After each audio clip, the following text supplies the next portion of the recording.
Hey there, guys, and Merry Christmas Eve. I hope you guys are having a very relaxing, chill day, and that tomorrow is that way as well. Let me know what your plans are, how you're spending the holidays. I am on call, so I may be at work tomorrow, but if I'm not, I'm going to be having Christmas dinner over at a friend's house. Thank you, Brandi and Lee, for hosting us.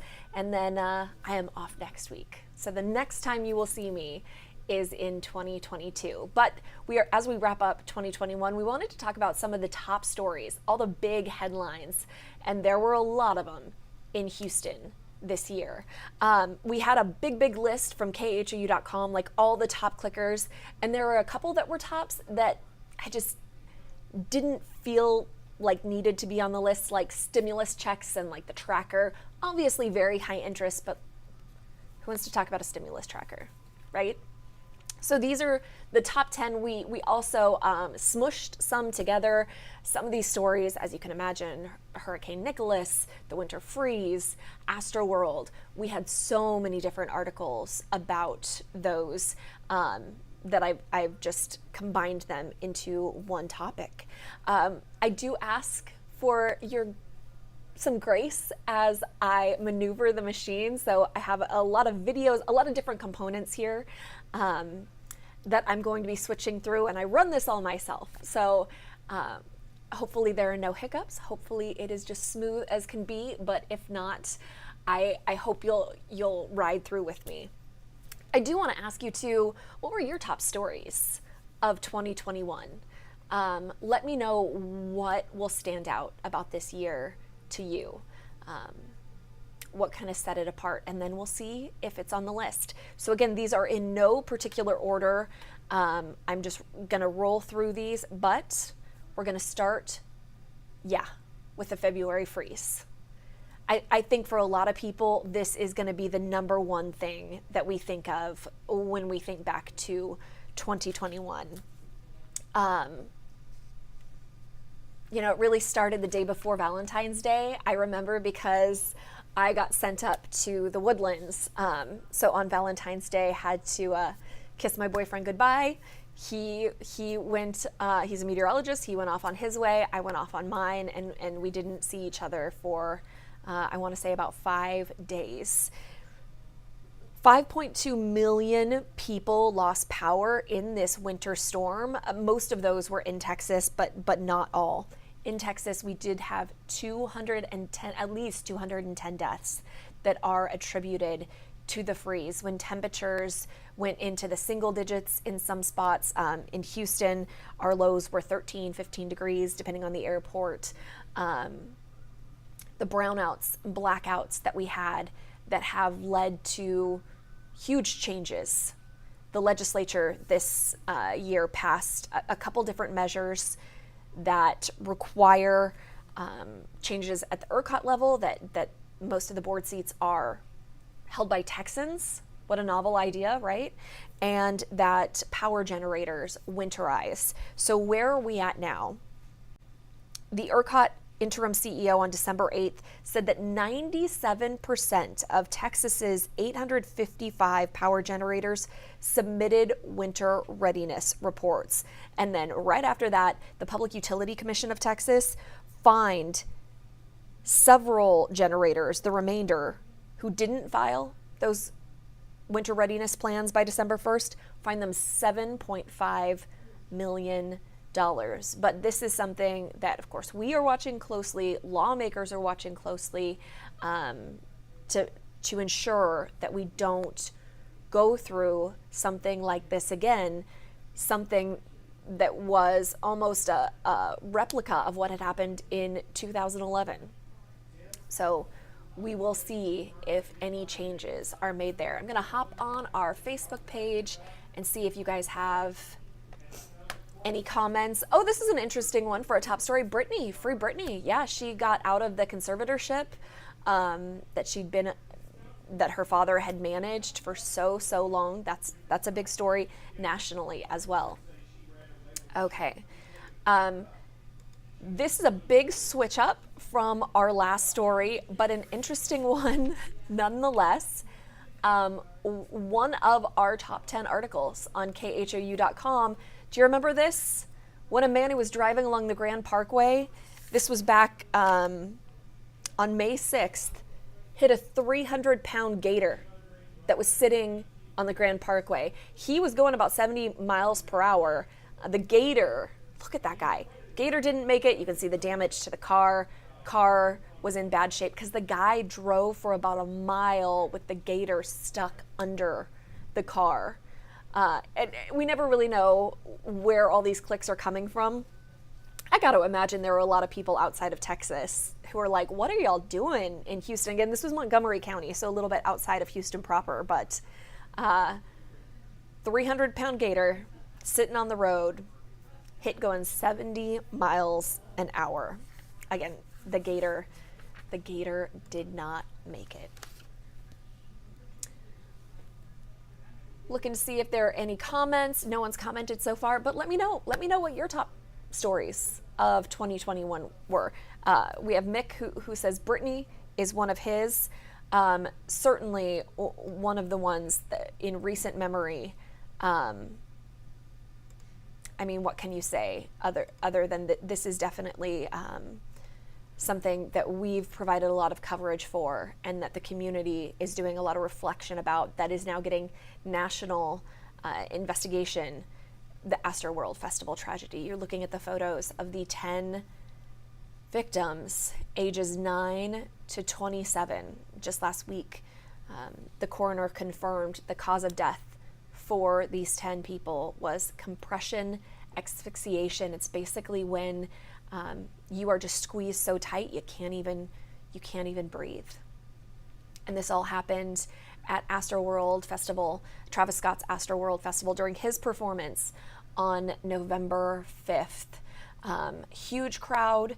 As the investigation goes on, we're getting new numbers. You know, we heard it was a crowd of 50,000, and then investigators have said they think 13 to 15,000 more were in there, had gotten in illegally.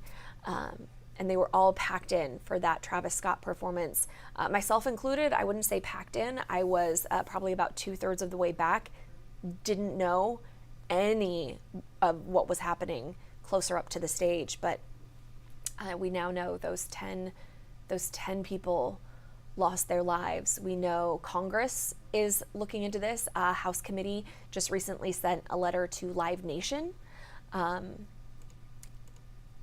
wanting some clarification about who had which roles at the festival, what kind of security planning was in place, and then what steps were taken by Live Nation after law enforcement and first responders declared a mass casualty event.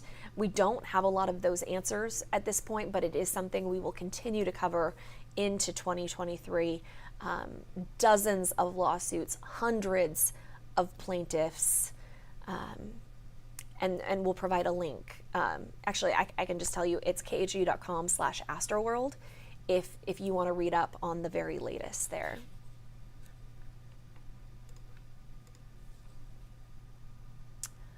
A comment from David, he says, I think Nicholas was the largest event for me. I'm curious, David, do you live in Matagorda or Brazoria counties? Because Nicholas is actually the next one I have on this list. Hurricane Nicholas, which was a tropical storm, formed very quickly in the Gulf. We thought it was a tropical storm. I was sitting at a hotel. Our KHOU 11 put us up to make sure we could get to the station. You never really know what the conditions will be when a tropical storm hits. I remember sitting in the hotel room. I can't remember if the 10 o'clock news, if I was watching it or if it had just ended when Nicholas was upgraded from tropical storm to hurricane. It was a Cat 1 that made landfall in Sargent in Matagorda County and caused some really significant damage in Matagorda and Brazoria counties. Communities there were without power for days, weeks. Just so much heavy tree damage, wind damage, rain damage. In my neighborhood, just off East downtown, we lost a fence, but nothing nothing like what happened with Brazoria County. David says, yeah, he lives in Brazoria County. I can absolutely tell why that would have been such a huge news story for those communities. Just so much damage. Look at that. And this is just a snippet of what communities down there were dealing with. You know, we had rain in Houston proper, downed fences, stuff like that. But the issues with the power outages in Brazoria and Matagorda counties were pretty significant. Sandra asks if ERCOT has replaced the grid. ERCOT, I'm going to come back on camera for this one. So ERCOT has assured folks in statements that the grid will be able to handle whatever is thrown at it this winter. Not a lot of details there. The article that I want to make sure we link is from Jeremy Rogalski, who covered the press conference back on December 8th, when the PUC and ERCOT sort of outlined the preparations that had been made for this winter. But as far as I know, not a lot of detail there. Another call out. Go ahead, let me know what your biggest stories news stories for 2021 were. This is a really sad one from this spring, and one that you may not remember, but just absolutely heartbreaking. The 3-week search for Erica Hernandez, this Houston mom of 3. She was 40 years old. She went missing on April 18th. She was visiting a couple friends, and for weeks, you know, even the FBI was involved. Search for this mom. There she is. And then on May 11th, the FBI, data from the FBI helped lead searchers to this pond in Pearland. And that is where they found her SUV. Her body was inside. And then about a month later, the coroner ruled her cause of death was accidental drowning.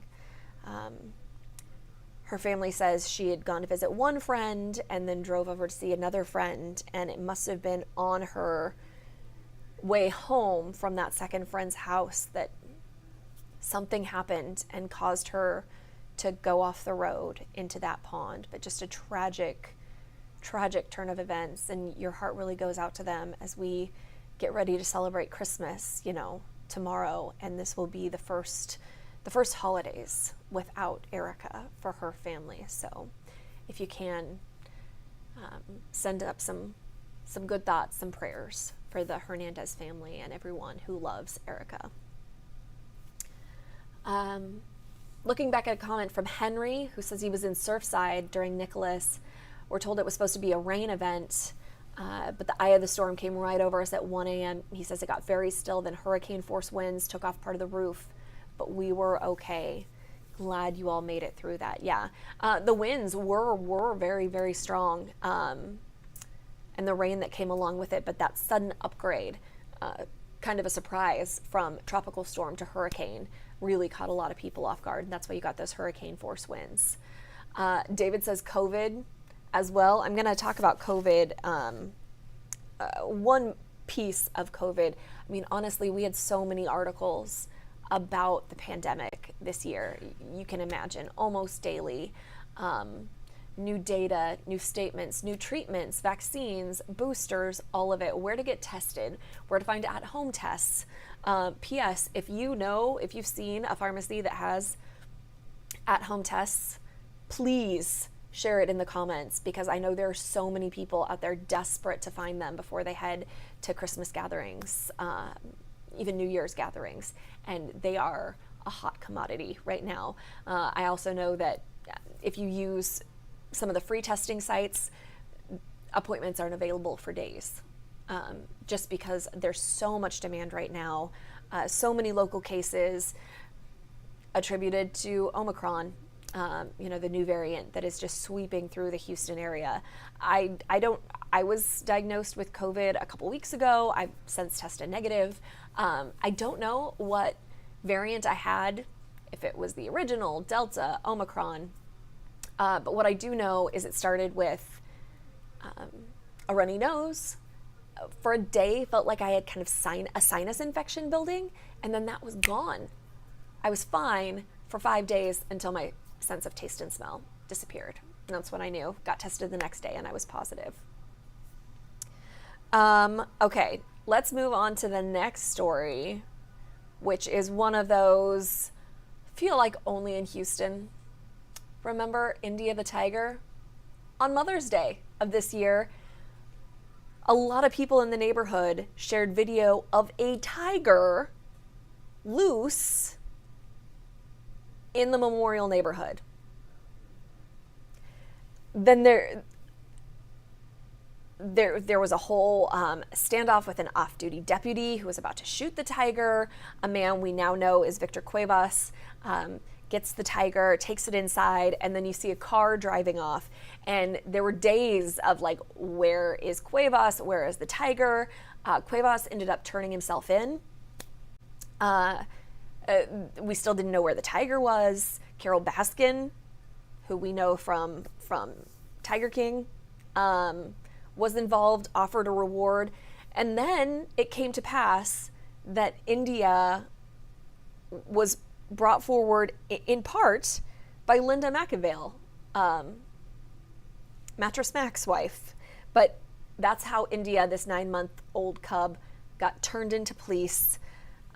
Victor Cuevas was charged, but I do want to give you a little update. Look, this is India at a sanctuary up in North Texas, the Cleveland Amory Black Beauty Ranch.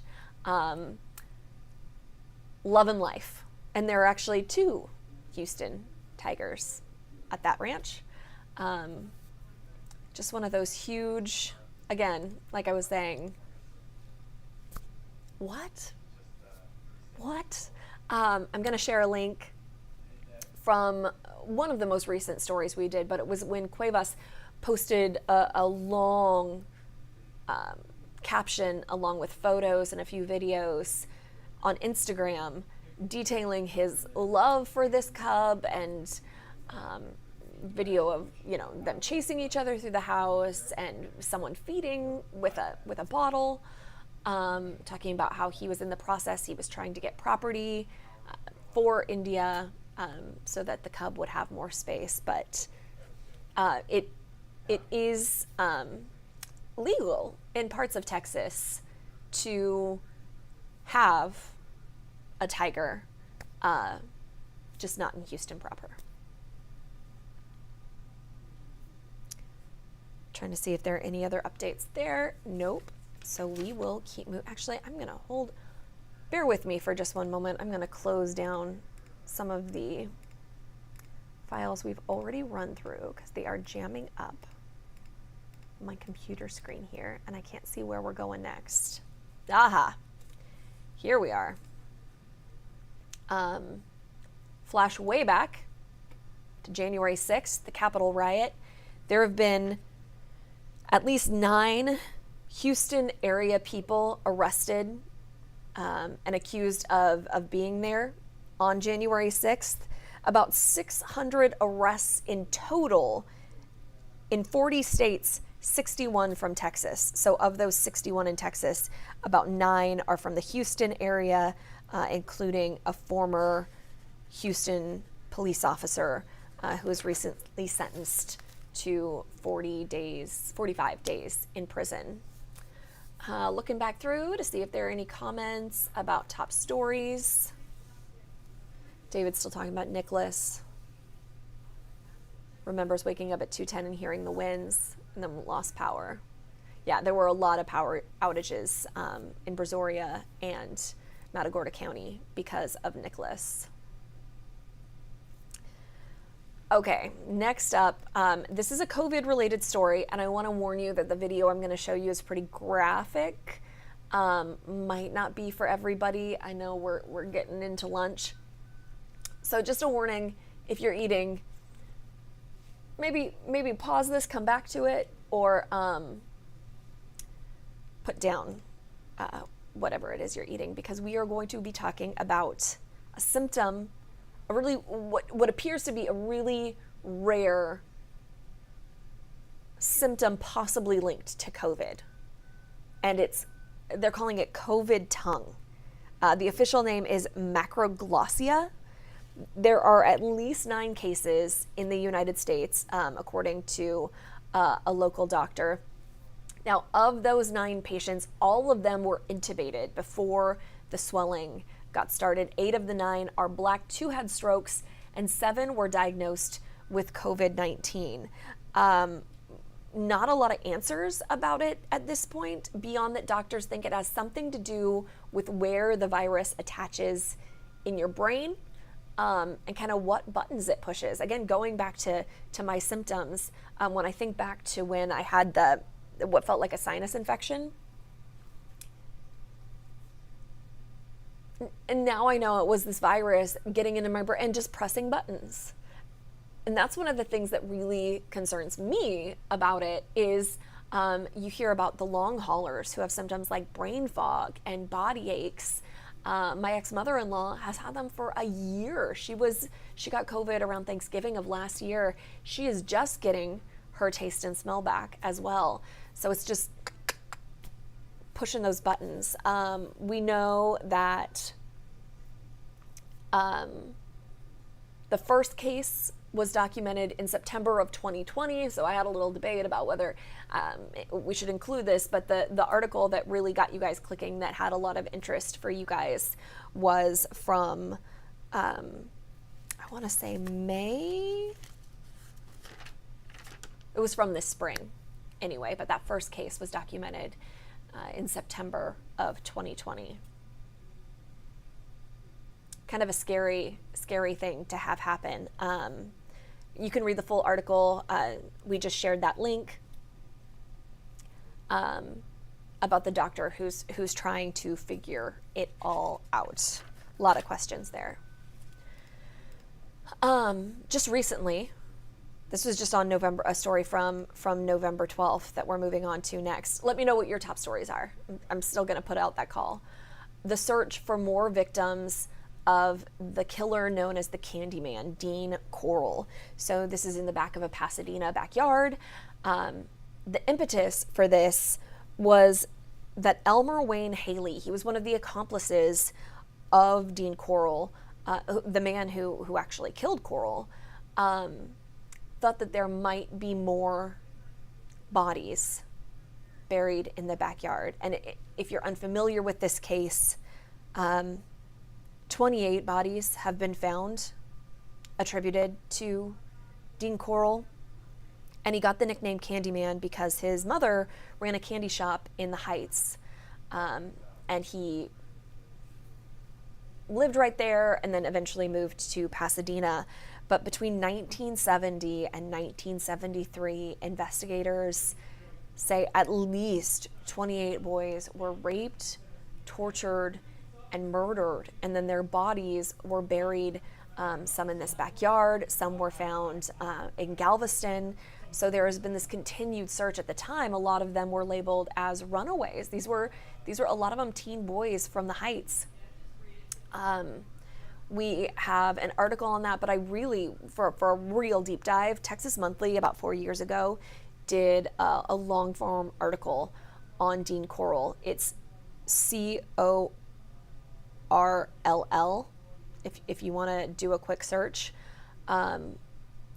just about how this all played out, and how it eventually came to its end. But there are so many families out there whose loved ones have never been found and are just very hopeful that one day they can get some closure in the case that their loved one was a victim of Dean Corll. We also have an article on KHOU.com. Our Grace White spoke to someone who is pretty sure almost became a victim of Corll, but managed to get away. By the way, that search was led by Tim Miller and Texas EquiSearch. Okay, we are coming up on the last of the 10 stories that I kind of winnowed down from the ones you clicked on khau.com. And it is the accusations against Texans quarterback Deshaun Watson. Not a lot of movement on this case in the past few months. I can tell you Watson is still on the roster for the Texans, though he has not played a down for them so far this season. 22 accusers have come forward accusing Watson of everything from sexual assault, sexual misconduct. They are repped by attorney Tony Busby. Watson has attorney Rusty Hardin on his side. Watson has not been traded. There were rumors of that even before the season started, but the trade deadline passed and Watson was still on the roster. Also, no charges have been filed. We do know that the FBI is involved in this one as well. Kind of a complicated one, a lot of legalese there, so I'm just going to leave it at that. Yeah, David says he forgot about the accusations. You know, and there are some others on here that I was frankly surprised didn't make the list because I was putting together, before I got the data, what would be on there. I thought the Astros World Series run it's always fun cheering that team on. And of course, we're watching and waiting to see what happens with Carlos Correa. A lot of money being thrown around there. And the special sessions. So many. There was the regular legislative session and then multiple special sessions. But those weren't tops for you guys. So what was? What was for you guys? Marianne says, I just want to look forward to the next year. I know. After 2020, we thought 2021 was going to be the turnaround for us, and I don't know that it was for a lot of people, hoping it was for you guys, and that 22 is even better and brighter. David said Carlos Correa needs to stay. I saw someone tweet, was it yesterday? About how if, like a make-believe sports story that like finding money, like the plumber found money in the walls of Lakewood Church, that Jim Crane would magically find money in the walls of Minute Maid Park and be able to throw it all at Carlos Correa. Don't know if that's going to be the case. We just dropped the Deshaun Watson story in the links. Again, we have so many. If you have stories that you thought were tops, let me know, because we can dig up the links for those, talk about those, and I want to make sure that we get the other all the other links up there for the other top 10. So to recap, we had the February freeze, the man hitting the 300-pound gator on the Grand Parkway, the tragedy at the Astroworld Festival, Hurricane Nicholas, the search for Erica Hernandez, India the tiger who got loose in the Memorial neighborhood, Capitol riot arrests in the Houston area, COVID tongue, the search for victims of Candyman, and the accusations against Deshaun Watson. Any predictions what some of the top headlines are going to be in 2022? Got anything good? Like nothing else in the comments. Oh my gosh, no, I did see a comment from Susan about the man who hit the alligator, asking did he make boots or belts. I do not know. I do not think he got custody of the gator, but that reminds me of a weird story. Just because we have time, I'll share it. So I grew up in a little tiny town in Southern Oregon, and I had a friend who lived across the river and up on Tyee Mountain, and they had a pool, which was very fancy. Like, I grew up in a triple wide, so having a pool in a 2-story house was very fancy. But in this pool, rattlesnakes would drown all the time. So Holly, my friend Holly's dad, would make belts out of all the rattlesnakes in his pool. I feel like that's like a true country living story.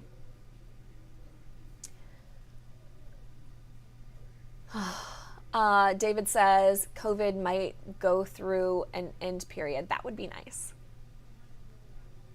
Kevin predicts all social media networks hacked and shut down. Well, that happened earlier this year. Or at least shut down. Don't know about hacked. But I don't think that's too far. Too far to guess, I guess I'd say. Yeah. Anything good? Astros keep Carlos Correa. Houston Texans defy all odds and go to the Super Bowl. What else could we have in 22? Rockets, NBA champs. I don't know how likely any of these are. I